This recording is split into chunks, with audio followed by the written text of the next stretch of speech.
Hello, ഞങ്ങൾ രാവിലെ തന്നെ ബീച്ചിലേക്ക് പോകാമെന്ന് വിചാരിച്ചൊരു മോർണിംഗ് വൈബിന് വേണ്ടിയിട്ടാണ്.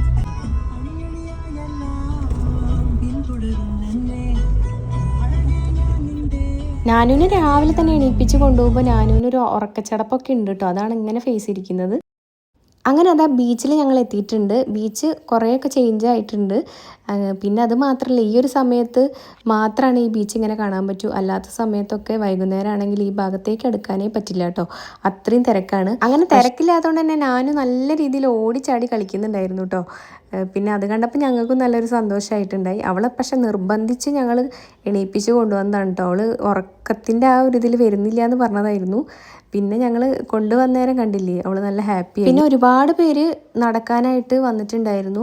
അപ്പോൾ കുറേ ആളുകൾ ഇങ്ങനെ നടക്കുന്നു ഓടുന്നൊക്കെ ഉണ്ടായിരുന്നു കേട്ടോ.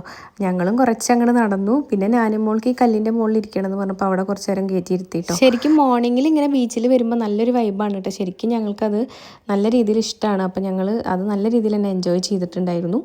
അങ്ങനെ ഞാനും മോൾക്ക് പുട്ടും പയറുകറിയും വേണമെന്ന് പറഞ്ഞു. അങ്ങനെ അതാ ഞങ്ങൾ പുട്ടും പയറും തേടി നമ്മുടെ ശ്രീധരേട്ടൻ്റെ കടയിലാണ് പോയത്. അവിടെ എന്താ പറയുക, പുട്ടിൻ്റെ ഒരു ഫേമസ് ഷോപ്പാണ്. പക്ഷേ അവിടെ നോൺ ഐറ്റംസ് ആണ് കേട്ടോ അടിപൊളി.